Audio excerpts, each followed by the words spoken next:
आपने एनसीईआरटी की 12वीं की किताब में मुगल दरबार अध्याय जरूर पढ़ा होगा। इस अध्याय में मुगलों की शासन व्यवस्था की खूबियों के साथ साथ उनकी न्याय व्यवस्था और कला साहित्य के क्षेत्र में उनके कार्यों के बारे में विस्तार से बताया गया है। लेकिन अब यूपी के छात्रों के लिए मुगलों का ये इतिहास ही इतिहास बन गया है। यूपी में योगी सरकार ने नए शैक्षणिक सत्र 2023-24 के लिए बड़ा फैसला लिया है। यूपी के सरकारी स्कूल इस शैक्षणिक सत्र से एनसीईआरटी की 12वीं कक्षा की इतिहास की नई किताबें पढ़ेंगे। इसमें मुगल दरबारों के बारे में अंश हटा दिए गए हैं। एनसीईआरटी ने जून 2022 में मुगल इतिहास और शीत युद्ध पर अध्याय हटा दिए थे। सीबीएसई बोर्ड ने इस बदलाव को अपने पाठ्यक्रम में शामिल किया था, लेकिन यूपी बोर्ड में किताबें पहले ही छप चुकी थीं और इस वजह से पिछले साल इन्हें नहीं निकाला जा सका था। एनसीईआरटी के नए सिलेबस में न सिर्फ मुगल इतिहास के चैप्टर हटाए गए हैं, बल्कि हिंदी, नागरिक शास्त्र और कई अन्य विषयों में भी बदलाव किया गया है। लेकिन मुगलों सहित कुछ अध्यायों को क्यों हटा दिया गया, ये सवाल सामने आ रहा है। एक समाचार पत्र के माध्यम से पता लगा है कि 12वीं के बाद अब मुगलों के नहीं पढ़ाया, इतिहास अब नहीं पढ़ाया जाएगा। क्या लगता है, अगर छात्रों को मुगलों का इतिहास नहीं पढ़ाया जाएगा तो क्या पता लगेगा कि आगरा कहीं मुगलों की राजधानी हुआ करती थी या फिर लखनऊ कहीं मुगलों की राजधानी हुआ करती थी? हमारे छात्रों को इसका इतिहास कैसे पता लगेगा? देखिए,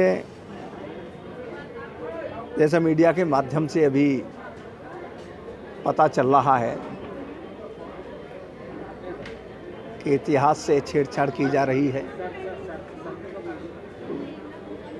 दूसरा, आप ये मान लीजिए, इस समय देश की राजनीतिक जो स्थिति है उसमें बहुत बड़ा बदलाव चल रहा है और ये बदले हुए परिदृश्य में अगर देखें तो ये राष्ट्र हित में ये बदलाव सही नहीं है। अभी प्रथम दृष्टया मैं आपके प्रश्न का जवाब देना चाहूँगा और उसमें यह है, इतिहास चाहे मुगलों का हो, इतिहास चाहे ब्रिटिश शासनकाल का हो, इतिहास चाहे वो हिंदुओं के राजा महाराजाओं का रहा हो, इतिहास से हमारे जो भविष्य के जो बच्चे हैं, जो कल भविष्य की राजनीतिक बागडोर संभालेंगे, भविष्य के इंजीनियर होंगे, इतिहासकार होंगे, उनको वाकिफ होना बहुत ज़रूरी है।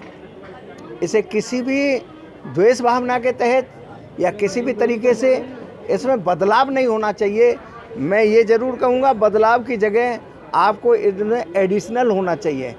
जो चीज़ें छूट रही थी उन चीज़ों को आप जोड़ दीजिए, लेकिन किसी चीज़ को हटा करके और हम ये कहें कि इसे हटा करके और दूसरे उसे हम इसमें शिफ्ट अगर कर दें, ये चीज़ मेरे हिसाब से शायद सही नहीं है।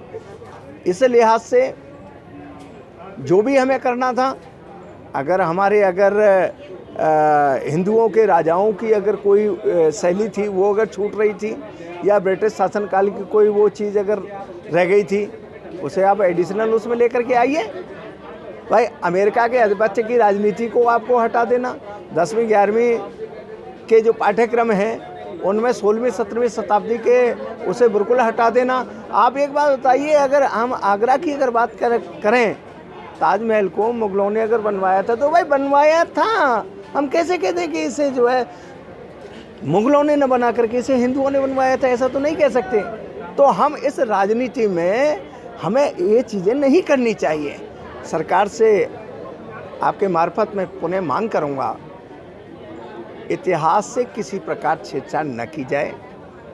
एडिशनल आपको कुछ भी अगर उसमें अध्याय अगर जोड़ने हैं तो आप उसमें जोड़ें और इतिहास को आगे बढ़ाएं, पाठ्यक्रम में अध्याय और बढ़ा दें और ये जानकारी दें कि आपका इतिहास ये था।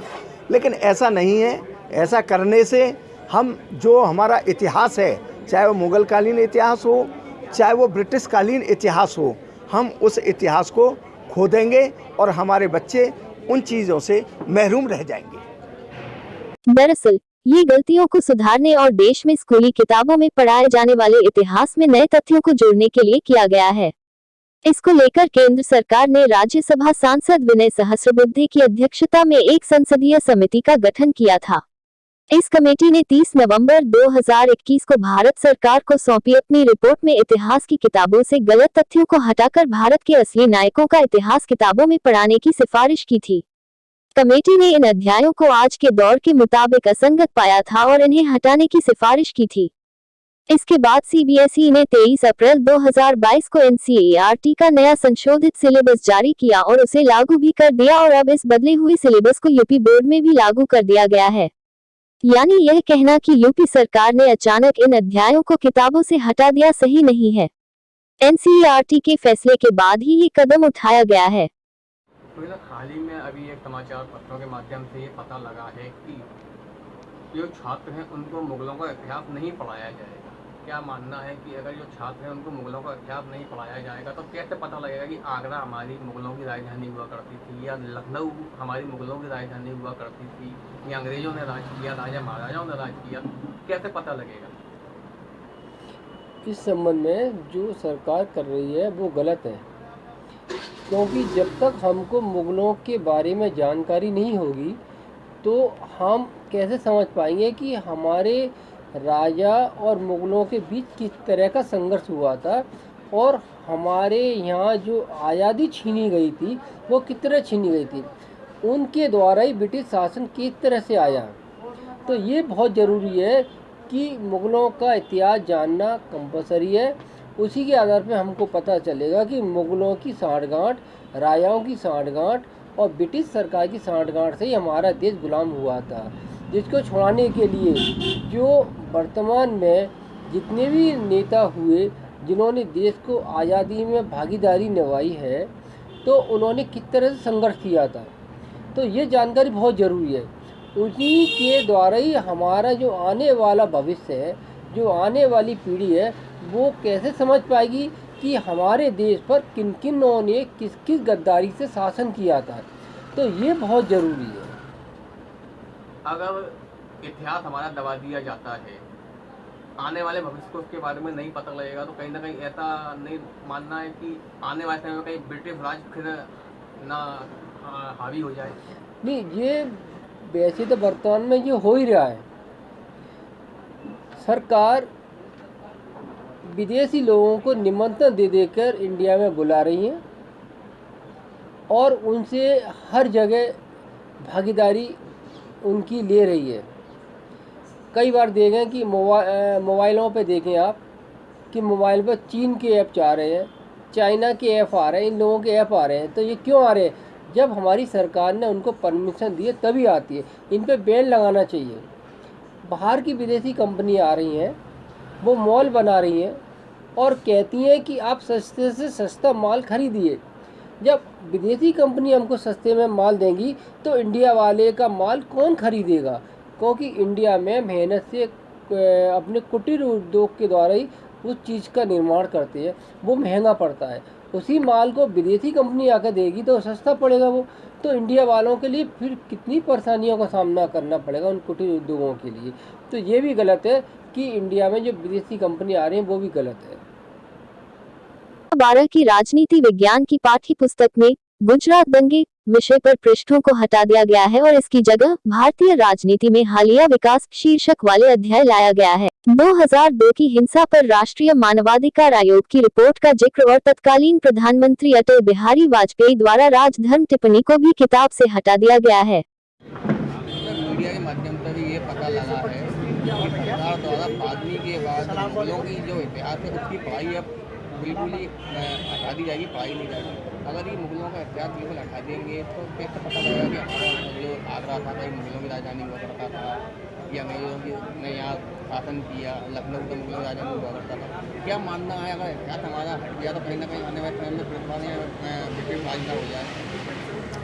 सर्वप्रथम तो मैं आपके इस वक्त में थोड़ा सा संशोधित करना चाहूँगा कि केवल मुग़लों का इतिहास नहीं बदला है, सांस्कृतिक विमर्शता जिनमें रही है उसको भी बदलने की बात आई है। रही बात इतिहास की, तो अगर मैं मानूं तो किसी भी अतीत में बीता हुआ कोई भी घटनाक्रम वो इतिहास बनता है। अगर आप उसको इसलिए झुठला सकते हैं कि वो मुग़लों का रहा है या किसी अन्य संप्रदाय का रहा है या किसी अमुक समाज का रहा है, तो उसको आप बदलने की चेष्टा कर सकते हैं, लेकिन राजनीतिक परिवेश में उसको लाना ठीक नहीं है। क्यों? क्योंकि राजनीतिक परिवेश जब भी बदलेगा तो उसको फिर बदला जाएगा। इस चक्कर में जो बच्चे जो इतिहास से वाकिफ़ होना चाहते थे या उन्हें वाकिफ़ होना चाहिए, वो उससे वंचित रह जाएंगे। इतिहास तो इतिहास होता है, वो किसी का भी हो सकता है, वो गलत भी हो सकता है और सही भी हो सकता है, और उसको हमें स्वीकार करना चाहिए। यही इतिहास की खूबसूरती है। इतिहासकारों ने कभी ये चेष्टा नहीं की कि हम इतिहास किनका पढ़ेंगे या किनका नहीं पढ़ेंगे। आप उसमें जो भी संशोधन चाहें, जिस तरह से चाहें वो कर सकते हैं, मगर किसी के साथ इसलिए ये सब चीज़ें तो मेरे हिसाब से ये किसी पाठ्यक्रम या किसी समुदाय के लिए नहीं, ये इतिहास के लिए सबसे बड़ी हानि है।